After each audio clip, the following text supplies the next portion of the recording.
सबसे पहले दिन हम पढ़ते हैं ईडियम एंड फ्रेजेस। सबसे पहले ए का निपटाएंगे, फिर अपन बी का, फिर सी का, ऐसे करके एक एक एक एक सारा निपटाएंगे, ठीक है। तो ईडियम एंड फ्रेजेस मतलब इन्हें हिंदी में कहते हैं कहावतें, मुहावरे एवं कहावतें। जिस तरह से हिंदी में होती है मुहावरे एवं कहावतें, उसी तरह से इंग्लिश में भी है। तो हम एक एक करके रीड करेंगे ना। सबसे पहले अबीब। अबीब मतलब एक व्यस्त जगह। जैसे बी सुना होगा मधुमक्खी, तो मधुमक्खी जैसे कहीं पर एक जगह भिन भिन भिन भिन करती है ना, तो उसका मतलब होता है कहीं पर एक साथ भीड़ हो जाना है, इकट्ठा भीड़ हो जाना, उसी को कहते हैं अबीब। अबीब मतलब होगा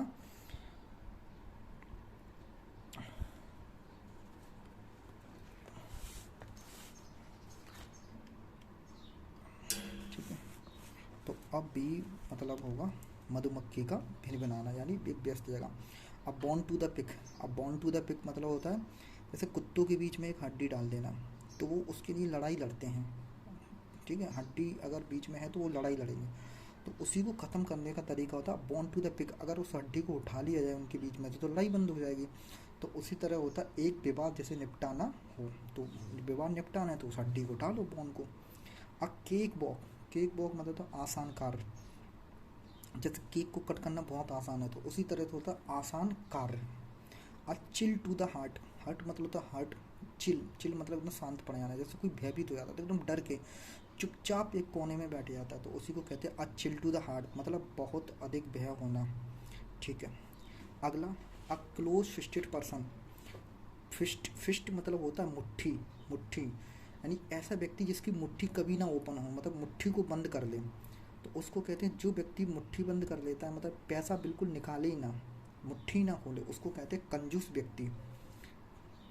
अगला है next, a dime and dozen. Dime and dozen का मतलब होता है जैसे शुरू से सुना है, जैसे एक दर्जन के लिए, दो दर्जन, तीन दर्जन, तो बोलने में जो आसान होता है उसी को बोलते हैं अ डाइम एंड डजन, एकदम सीधा यानी एकदम साधारण।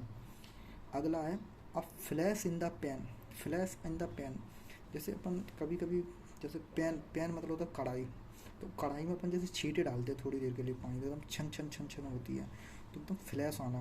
तो अचानक परंतु क्षणिक सफलता, यानी वो थोड़ी देर के लिए छिन छिन होती है, उसके बाद वो ख़त्म। A flash in the pan. A flying visit मतलब थोड़ी देर की यात्रा। ओके, ये तो सीधा रहा है। अ गोल्डन मीन। गोल्डन मतलब होता है अच्छा, मतलब गोल्ड मतलब होता है बेस्ट, तो अ गोल्ड मीन यानी एक बीच का बेस्ट रास्ता निकालना, जैसे कि लड़ाई झगड़ा समाप्त हो जाए तो एक बीच का रास्ता। अ हरकुलन टास्क।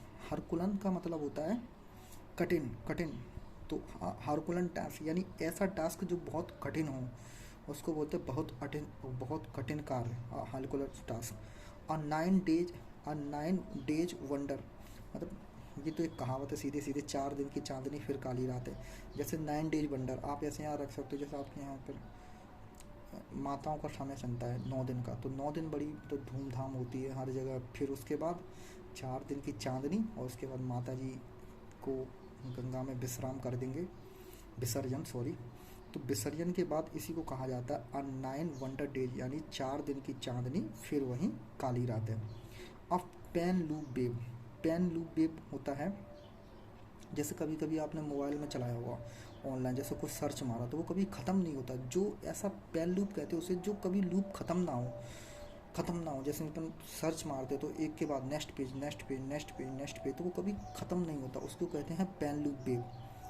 अगला है assure point. Assure point, assure point, ठीक है। अशोर पॉइंट का मतलब होता है एक ऐसा मुद्दा जो लोगों को नाराज़ या शर्मिंदा कर सकता है, यानी शोर मतलब शोर शराबा, तो ऐसा जो आप ज़रूरत से ज़्यादा शोर कर रहे हैं तो इसका मतलब होता है assure point. Square deal. Square मतलब जैसे वर्ग होता है, तो वर्ग की चारों वजह एक जैसी होती है, एंगल से एक जैसे, मतलब हर तरह से परफेक्ट है वो, तो उसी को कहते हैं ईमानदारी भरा बर्ताव। यानी आप कहीं से भी उठा के देख लो उसके बारे में, किसी से भी पूछो तो हर जगह से वो आपको एकदम बढ़िया आदमी मिलेगा, एकदम परफेक्ट, उसी को कहते हैं a square deal. Standing joke. Standing joke मतलब होता है मजाक करना, तो स्टैंडिंग जॉक का मतलब होता है मजाक करना।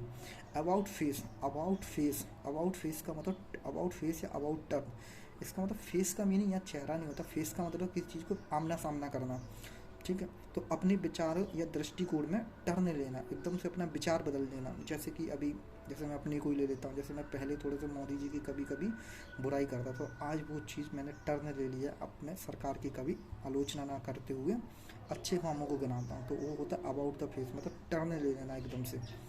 ऐप ऑफ बोर्ड, जैसे बोर्ड होता है, बोर्ड वाइट बोर्ड जैसे समझ लो। तो हमेशा याद रखना ऐप ऑफ के साथ यानी बोर्ड के साथ हमेशा वर्ब एबव आती है, प्रपोजिशंस। तो ये एबव का मतलब होता है ऊपर, लगभग। तो एबव बोर्ड यानी आपने बोर्ड के ऊपर लिख दिया कोई, जैसे सूचना लिख दी, कुछ लिख दिया, तो इसका मतलब स्पष्ट कर देना, आपका एकदम ईमानदार हो। आपने जो भी रूल्स है वो बोर्ड्स पे लिख दिए, तो स्पष्ट एवं ईमानदार बना।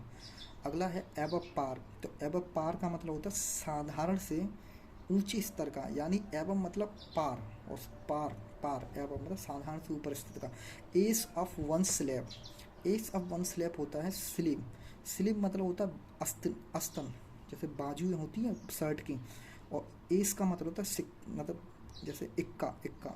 तो कई बार तुमने देखा जब व्यक्ति हारता है ना, जैसे ताश में, तो एक अलग से एकदम ताश का पत्ता निकाल और लास्ट में जाके जिससे कि वो पूरी बाजी पलट दे, उसको मतलब होता है एस ऑफ वन स्लैब।